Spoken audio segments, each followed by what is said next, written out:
All right, hey everybody. Just headed out to check on the chickens. Figured I'd do a quick live stream. So, see if anybody joins me today. I'm out here. This is just gonna be a real quick one, but I wanted to say hello to everybody. Been a short week. We had Martin Luther King Jr. Day on Monday,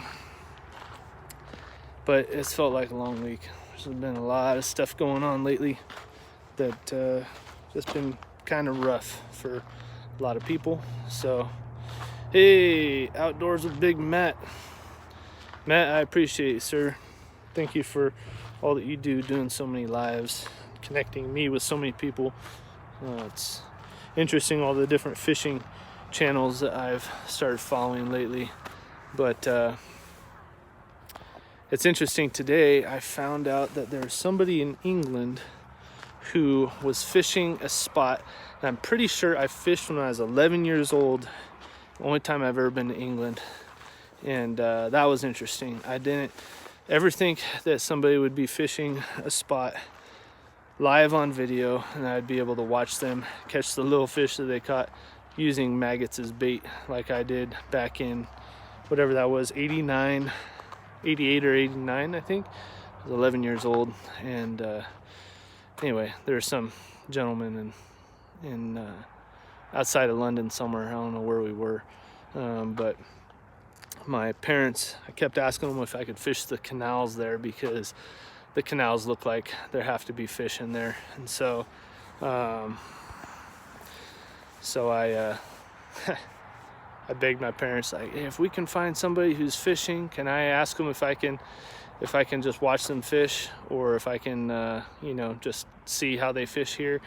I'd never been to another country where they'd been fishing before. And anyway, we found somebody. He had extra rod, and he said, hey, meet me here tomorrow at 9 a.m. and I'll take your son fishing. And so it was awesome. I got fish in England, and I was super happy about it. So looks like we got 2 people in the chat using YouTube, and trying to figure out how this works instead of StreamYard. I'm on my phone, but yeah, it's a little bit different. Anyway, I'm out here. Looks like we've got 3 people in the house now. Yeah, Nikki from Blue Farm. What's up, Nikki? Thanks for joining. I'm just doing a quick one here tonight while I go out and check the chickens. So let me switch the camera around here. I hear somebody coming down. One of my sons is coming down to help me out. So we've still got pumpkins that we were throwing out in the yard, and we're not throwing out in the yard, but throwing out in the chicken run. So that's how the chicken run looks right now. It's not super cleaned up, wasn't ready for anything like this, but it's not too bad. We got all the chickens in bed, I think. I don't see any up on the roost bars. I'll take you guys around, show you what's going on over here. We have this corrugated sheet metal roofing panel on the side here. This is mostly for summertime when we've got the sun beating down. This is the west side of our property. But we put up these roost bars here. We got one there, one there, one there, one there. And the chickens will go up and roost on there if for some reason they get shut out from their coop. Rebecca Davis, hello. I'm doing well. It's been a long week, even though it's been a short week. I had Martin Luther King Jr. Day off, and it's important to remember to judge people by their character, and not based on anything else. So I keep telling people that, keep telling my sons that. It's important to remember right now. A lot of people like to talk about what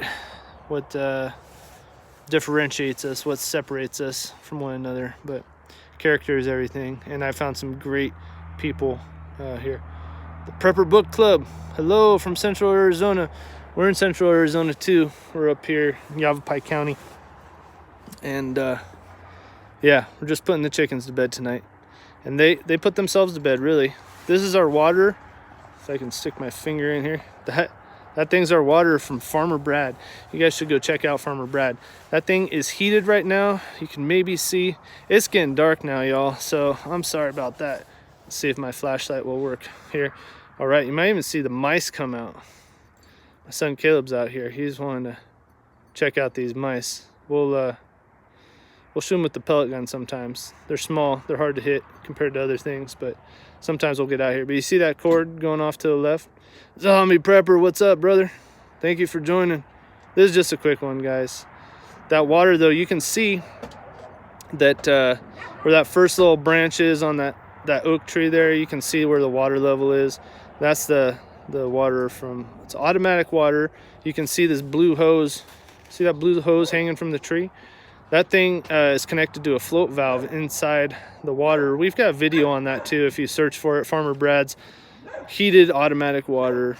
And it's got those chicken nipples on the side. That's that red plus sign you see on there. And it's insulated. The top's not insulated. The sides are insulated, but it's got a top on it, keep dirt out of there. And then it's got that cord, and that goes to our electricity. So we can have that thing heated. And you might be wondering, what's up? I just realized, that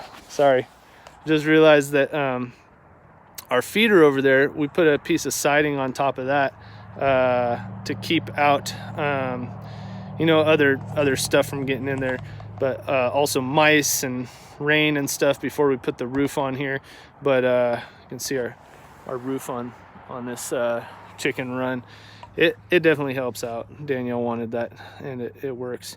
I see my son Caleb walking by there. Hey, Bowman 5435. Yeah, it's a great chicken run, chicken coop. We built it all ourselves. We got videos about building it. But anyway, we put those two. It's a lid and a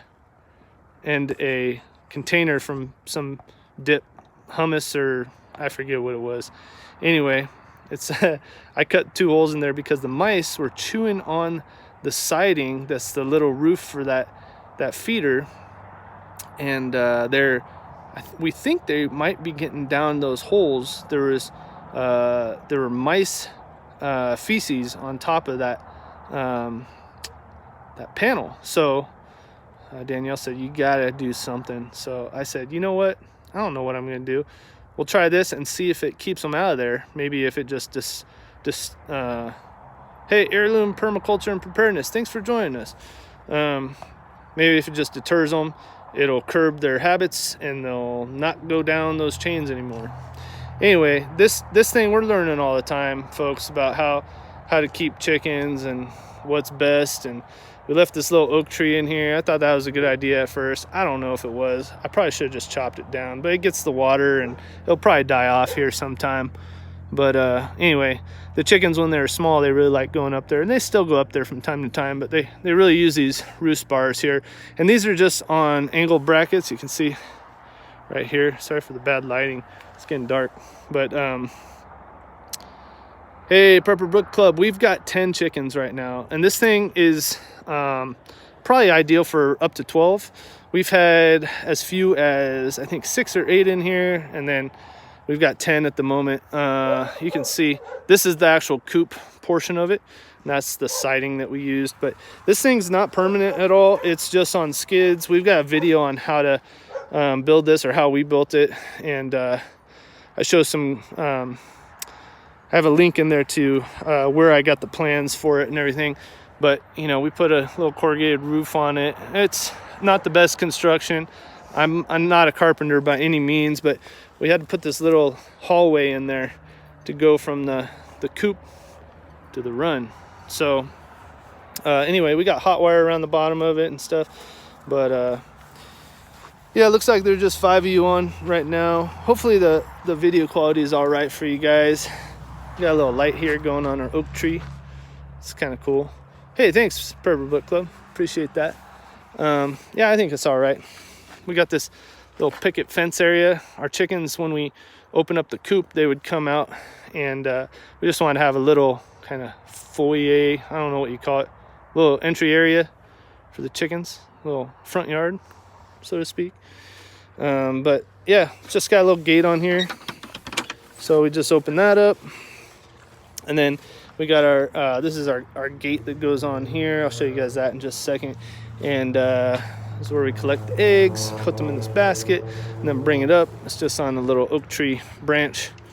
Just keep it there. And when we get a bunch of eggs, they're too many to hold in 2 hands. We just put them in there. And we get almost 1 egg a day from a lot of chickens, but not all of them. Let's see, I gotta get my light going here again. So we got hardware cloth for the windows here. Got 2 windows, 2 big doors. I think these are about 4 feet wide. They probably are. They're probably a whole panel width wide. But looks like I'm losing the viewership here. People are bored with me talking all about the chickens, I guess. I don't know. I figured I'd try to go live right now while Danielle's making dinner and we're out here checking the chickens, making sure they got in, but we're always trying to make sure that they get in. Anyway, we got these 2 windows. It's really good in the summertime, gives lots of ventilation. Then we got a little handle for the door. So the left door is the main door, and the right door is kind of in place until we really need to clean it out. Hopefully it's not too dirty in here. It looks pretty good. There's our chickens. What's up, girls? There's all of them. That one roosts on that lower bar. Those 2. It's Hop and Petunia down there. What's up, girls? They're always on that lower bar. I put in a natural branch to see if they would like that more. But that's just a 2x3 that they're all perched on, and I can pull that out pretty easily. It's just got a little slot there on the plywood that I put it on. And that's our automatic door.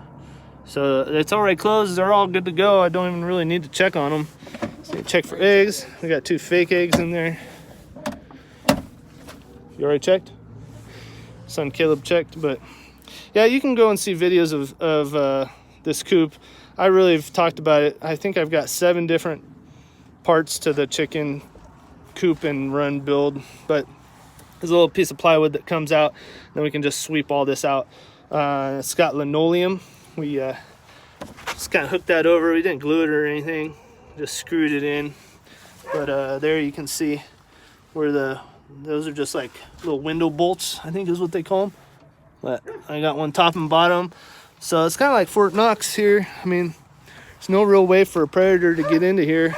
We got this is our latch. That's how we go and get our eggs. There's no external way to get the eggs. We got to open up that door. Love those birds. I love chickens. Chickens are so healthy and good looking chickens. Thank you. I appreciate that. Yeah, we take probably better care of them than a lot of people do, I would imagine. My friend came over here who has chickens, and he's like, what in the world? I don't ever do that. I just let my chickens go inside, and half the time they do, half the time they don't. And his have gotten eaten by coyotes before. So yeah, ours haven't yet, so that's good. So I'll show you how this gate works here. Hey Caleb, why don't you shut that for me? No, shut the electric fence gate. So that just connects right there, and that connects this part of the electric fence that goes around this little thing, this little picket fence area, to the rest of it that's down here. So that goes around the bottom. We just figured going around the bottom, the foxes, coyotes, skunks, possums, raccoons, bobcats, whatever, they'll just get their nose popped a little bit on that thing. Spencer, you are a bot, my friend. Not my friend. Anyway, Nightbot didn't get you. I gotta go in here and see if I can remove you. Anyhow, trying to do this all with 2 hands and a flashlight. I have a flashlight. You can anyway. All right. There we go. Got my assistant Caleb helping me out. Rebecca, seen on Facebook, tires in half, put them in the side. A wall of chickens to lay their eggs in. Yeah, I've seen people do that with buckets too, Rebecca. I can't. All right, let's see.